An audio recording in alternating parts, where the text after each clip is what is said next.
जय श्री कृष्णा। अंशिता नवोदय कोचिंग के YouTube channel में आप सभी का स्वागत है। आज हम क्या पढ़ने वाले हैं? आज हम पढ़ने वाले हैं अनुपात और समानुपात।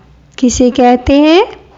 अनुपात और समानुपात। आप सबकी डिमांड थी बच्चों कि मैम अनुपात समानुपात का चैप्टर करवा दीजिए, तो आज मैं उसी को ले रही हूँ। देखते हैं हम अनुपात समानुपात किसे कहते हैं। सबसे पहला आता है अनुपात। अनुपात को इंग्लिश में हम क्या कहते हैं बच्चों? रेशियो कहते हैं।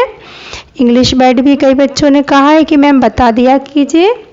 RATIO, रेशियो, है ना।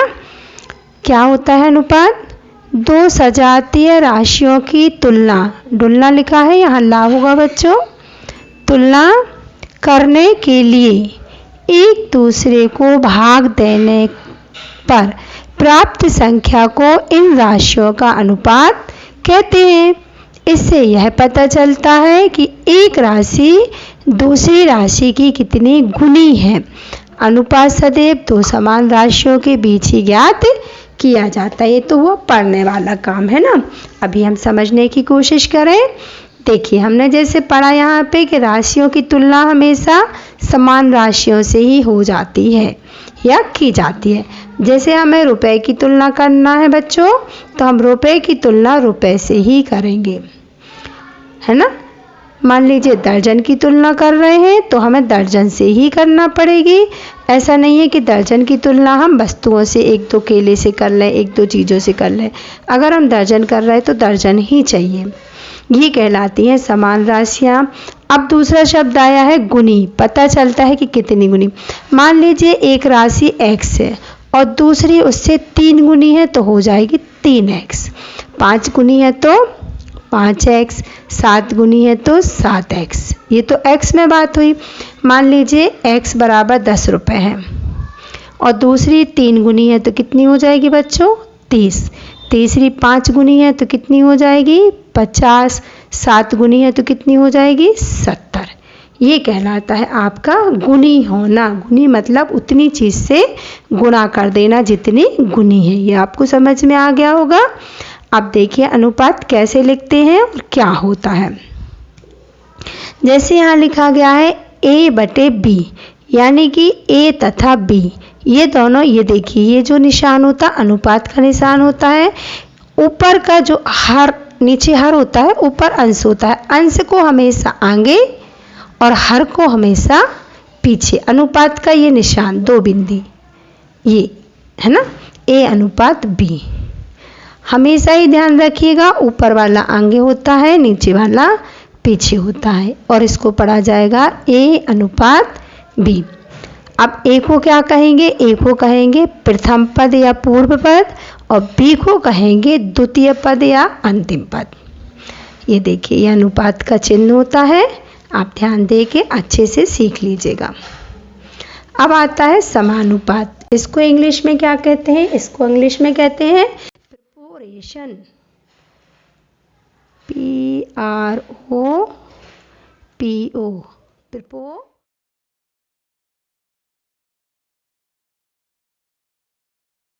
ठीक है। दो अनुपातों की बराबरी को समानुपात कहते हैं। ये देखिए बच्चों समानुपात का चिन्ह होता है। इसे कैसे पढ़ते हैं सुनिए। A अनुपात B, ये समानुपात C अनुपात D। अब इसमें जो A, B, C और D दिए गए हैं इनको क्या कहते हैं? A को कहेंगे प्रथम पद, B को कहेंगे द्वितीय पद, C को कहेंगे तृतीय और D को कहेंगे चतुर्थ पद।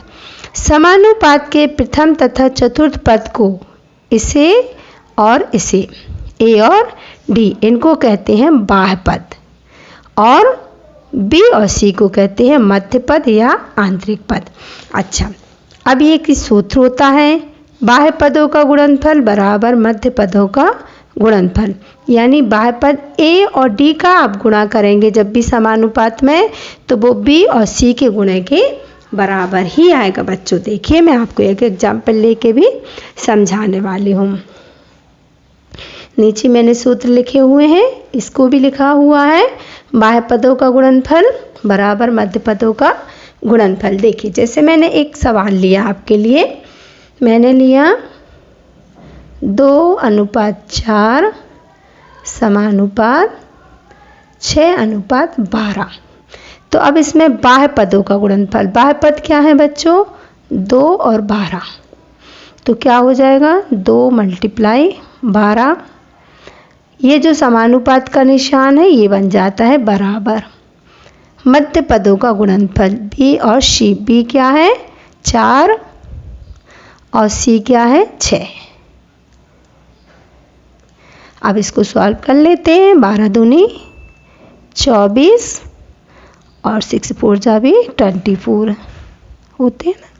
देखिए ये भी 24 24 आया, ये भी 24 24 आया। तो ये वो इसीलिए बराबर का निशान लगा ताकि इन दोनों का गुणा और इन दोनों का गुणा हमेशा बराबर होता है। वही ये सूत्र भी वही सूत्र है। पहली संख्या यानी कि 2 × चौथी संख्या यानी कि 12 बराबर किसके होते हैं? दूसरी संख्या और तीसरी संख्या के गुणनफल के, जो कि हमने अभी देखा। अब इसी से बच्चों हम नेक्स्ट सूत्र भी देखने वाले हैं। जैसे पहला सूत्र है पहली संख्या निकालने का। मान लीजिए ये पहली संख्या हमें नहीं दी गई, हमको दिया गया, ये हम काट देते हैं पहली संख्या। मान लीजिए हमको दिया गया x अनुपात 4 समानुपात 6 अनुपात 12। अब हमसे पूछा गया प्रथम पद या पहली संख्या या x की वैल्यू क्या होगी, x का मान क्या होगा। तो हमें दिख रहा ना ये पहली जगह पे रखा, यानी हमें क्या निकालना? पहली संख्या। क्या फार्मूला है? दूसरी गुणित तीसरी, दूसरी संख्या मल्टीप्लाई तीसरी संख्या यानी 4 × 6 बटे चौथी संख्या यानी कि 12। 6 1 जा 6 2 जा 2 1 जा 2 2 जा, यानी कि आंसर क्या आ गया? 2। ये हमारी x की वैल्यू आ गई 2। देखिए यहाँ 2 ही था ना, पहली संख्या निकल आई हमारी। इस तरह हम फार्मूलों को यूज करके सारी ही संख्याएं निकाल सकते हैं। मान लीजिए अब हमें दूसरी संख्या निकालना, तो दूसरी संख्या का फार्मूला। अब मान लीजिए यहाँ का 2 आपको दिया हुआ है और ये 4 नहीं दिया है ना। यहाँ तो 2 आपको दिया है लेकिन ये 4 नहीं दिया। 4 के स्थान पे कुछ भी हो सकता बच्चों, मान लीजिए क्वेश्चन टैग दिया। अब आपको बोला गया कि इस समानुपात में क्वेश्चन टैग का मान क्या होगा। तब हम कौन सा, देखिए द्वितीय स्थान पे है यानी हमें कौन सा फार्मूला लगाना? दूसरी संख्या निकालने का फार्मूला। क्या होता है बच्चों? दूसरी संख्या निकालने का पहली संख्या गुणित चौथी संख्या यानी कि 2 × 12 बटे तीसरी संख्या यानी कि 6। 6 1 जा 6 2 जा। ऊपर ऊपर संख्याएं कभी नहीं कटती है, ऊपर ऊपर संख्याओं का गुणा होता है, तो 2 2 जा 4। देखिए 4 आ गया यहाँ का। द्वितीय संख्या हमारी यहाँ पे देखिए 4 थी ना, वही हमारा आ गया, दूसरी संख्या आ गई। ठीक है, अब इसी प्रकार हम क्या निकालते हैं? तीसरी संख्या निकाल लेते हैं। क्या फार्मूला होता है? पहली संख्या क्या है? 2 × चौथी संख्या 12 बटे दूसरी संख्या 4 है ना। तीसरी हम निकाल रहे हैं। 4 एकम 4, नहीं 6 नहीं लिखना है बच्चों, दूसरी निकालना है ना, हम तीसरी निकालना सीख रहे हैं।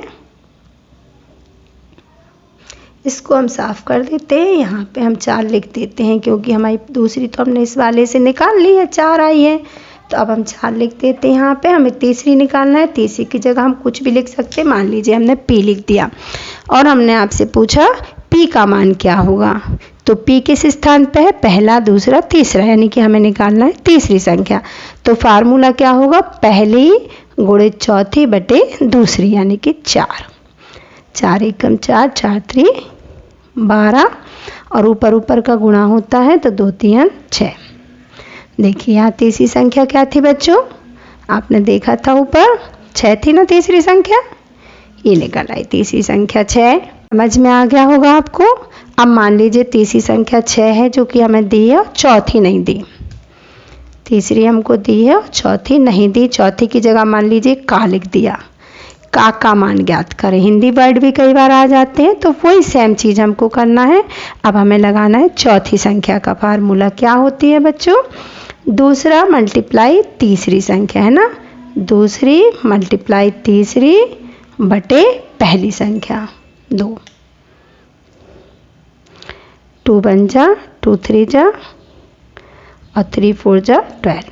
देखिए हमारी चौथी संख्या का की वैल्यू आ गई 12। आपको पता है, देखिए यहाँ ये 12 पूछा था ना हमसे, ये आ गई हमारी चौथी संख्या। इस तरह हम सारी ही संख्याओं को फार्मूले से आसानी से निकाल सकते हैं। आप बहुत अच्छे से बच्चों बार बार वीडियो को देख लीजिए और सीखने की कोशिश कीजिए। सरल होता है अनुपात, कठिन नहीं होता है बिल्कुल भी, बस आपको ठीक से समझने की कोशिश करना है। वीडियो को जल्दी से लाइक कर लीजिए, चैनल को सब्सक्राइब कर लीजिए अगर नहीं है तो, बेल आइकन को भी दबा लीजिए और चैनल को और दूसरों को भी शेयर कीजिए, जिससे अपने 1000 सब्सक्राइबर जल्दी से बच्चों पूरे करना है ना। चलिए अब अपन को ये चीज़ बहुत अच्छे से पढ़ना है बच्चों, सीधा या समानुपाती राशि किसे कहते हैं, ये विपरीत वाली या व्युत्क्रमानुपाती राशि किसे कहते हैं। इसका दूसरा नाम अनुक्रमानुपात भी होता है। यदि दो राशियां परस्पर इस प्रकार संबंधित हों कि एक का मान बढ़े तो दूसरी राशि का मान भी बढ़े, और यदि एक का मान घटे तो दूसरी का मान भी घटे, तो ऐसे अनुपात को कहते हैं अनुक्रमानुपात या सीधा या सरल अनुपात। देखिए समझ लीजिए कैसे। ऐसे देखिए, मान लीजिए आप एक पेंसिल खरीद रहे, अगर एक पेंसिल की कीमत बच्चों 1 रुपये है तो 3 पेंसिल की कीमत क्या हो जाएगी, 3 रुपये। तो यहाँ पेंसिल बढ़ी, यहाँ रुपए भी बढ़ गए। जितनी गुनी आपकी पेंसिल बढ़ी 3 गुनी, तो रुपए भी 3 गुने बढ़ गए। यदि एक पेन 10 रुपये का तो 10 पेन 10 गुना हो जाएगा ना, 10 पेन हो जाएंगे 100 रुपये के, हो जाएंगे ना। तो इस प्रकार से जब संबंध होता है कि एक के बढ़ने या घटने से दूसरी राशि भी बढ़ती या घटती है। मान लीजिए भाई मम्मी 2 लोगों का आपका मम्मी खाना बना रही हैं, तो मान लीजिए 8 रोटी बनाती हैं, लेकिन घर में मेहमान आ जाए 2 जन और, तो रोटियां ज़्यादा बनानी पड़ेंगी ना, क्योंकि सदस्य 4 हो गए, तो रोटियां भी चौगनी बनेगी एक के हिसाब से। ऐसा तो यहाँ पे कौन सा अनुपात होता है, अनुक्रमानुपात या सीधा अनुपात। अब इसका जस्ट विपरीत होता है व्युत्क्रमानुपात, है ना, या विपरीत अनुपात। यदि दो राशियों के परस्पर इस प्रकार संबंध हों कि एक राशि का मान बढ़े तो दूसरी राशि का घटे और दूसरी का घटे तो पहली का बढ़े, ऐसे अनुपात को कहते हैं व्युत्क्रमानुपात या विपरीतानुपात। जैसे इसका सबसे अच्छा उदाहरण होता है बच्चों आदमियों की संख्या और काम। जब देखिए आदमी कम होंगे तो काम करने में समय ज़्यादा लगेगा, और वही काम यदि आदमी ज़्यादा हैं तो वही काम कम समय में हो जाएगा, क्योंकि आदमी बढ़ गए हैं। होता है ना बच्चों, मान लीजिए मम्मी कपड़े धो रही हैं, अब मम्मी ने कपड़े धोए, फिर मम्मी ही छत पे डालने जाएं, फिर मम्मी ही उठाने जाएं, तो मम्मी को टाइम लगेगा।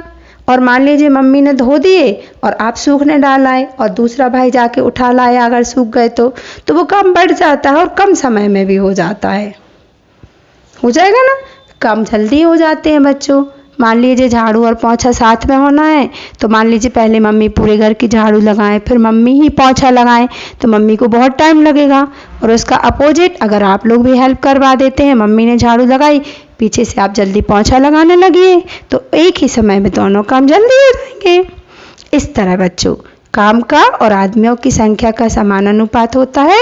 दूसरी प्रकार से समझिए, देखिए मान लीजिए एक दीवार बन रही है, एक दीवार एक व्यक्ति बना रहा है तो उसको 4 दिन लग रहे हैं, और मान लीजिए आपके पापा जी ने बढ़ा दिए, व्यक्ति 4 लगा दिए, तो वही दीवार कितने दिन में हो जाएगी, 1 दिन में। आपका मकान बन रहा है, घर बन रहा है, तो एक दीवार बन रही है, एक व्यक्ति बना रहा है, तो दीवार बनाने में कितने दिन लग रहा है, 4 दिन। अब मान लीजिए व्यक्ति बढ़ा दिए, काम वाले मजदूर लगा दिए, कितने बन गए व्यक्ति, 4 व्यक्ति हो गए। तब क्या हो जाएगा बच्चों, जब 4 व्यक्ति हो गए तो आपका जो है काम एक ही दिन में समाप्त हो जाएगा। 4 का काम एक कर रहा है तो 4 दिन लग रहा है, 4 हो गए तो 1 दिन में हो जाएगा।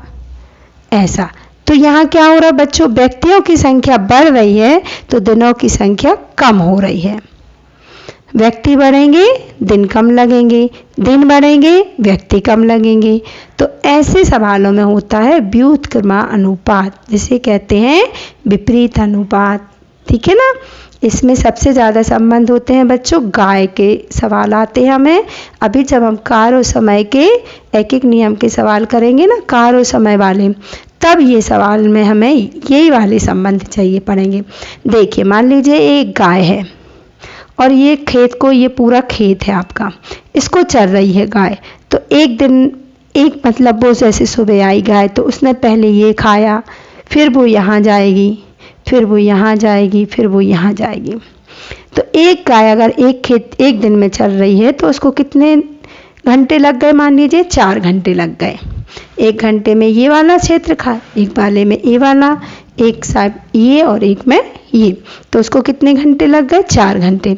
अब यही काम मान लीजिए हमारे पास वही खेत है लेकिन हमारे पास गाय है 4, तो क्या होगा बच्चों, जो यहाँ इसको 4 घंटा लग रहे थे एक गाय को, वही काम अब 4 गाय साथ में खड़ी हैं, तो एक गाय ने ये खा लिया, एक ने ये खा लिया, एक ने ये वाला चल लिया, एक ने ये वाला चल लिया। एक ही घंटा था ना बच्चों, एक घंटे में चारों गाय ने 4 खेत खा लिए, एक खेत पूरा चल लिया किसने, 4 गाय ने। तो घंटा कितना लगेगा, 1 घंटा। तो देखिए गाय बढ़ गई तो समय कम लगा और गाय कम थी तो समय ज़्यादा लग रहा था। तो इस सवालों में होता है व्युत्क्रमानुपात। आपको समझ में आ गया होगा बच्चों। इसी प्रकार के सवाल अभी हम बहुत सारे इसके नेक्स्ट वीडियो में क्वेश्चंस लेने वाली हूँ, मैं बहुत अच्छे से आपको समझा दूंगी। नेक्स्ट एक सूत्र और आता है बच्चों, कभी कभी एक सवाल आता है मध्य अनुपात निकालने का। 2 संख्याओं के बीच मध्य अनुपात क्या होगा, तो उसका फार्मूला होता है √ पहली संख्या मल्टीप्लाई दूसरी संख्या। ये होता है मध्यानुपात निकालने का फार्मूला। नेक्स्ट वीडियो में मैं आपको इसके क्वेश्चंस करवाने वाली हूँ, तब इसका उपयोग करके आपको दिखाऊंगी। आप जल्दी से वीडियो को लाइक कीजिए, सब्सक्राइब कीजिए चैनल को और दूसरों को शेयर कीजिए। मिलते हैं नेक्स्ट वीडियो में इसके बहुत ही अच्छे सवालों के साथ जो हर साल इम्पोर्टेंट रहते हैं और आते ही हैं बच्चों। मिलते हैं नेक्स्ट वीडियो में। जय श्री कृष्णा।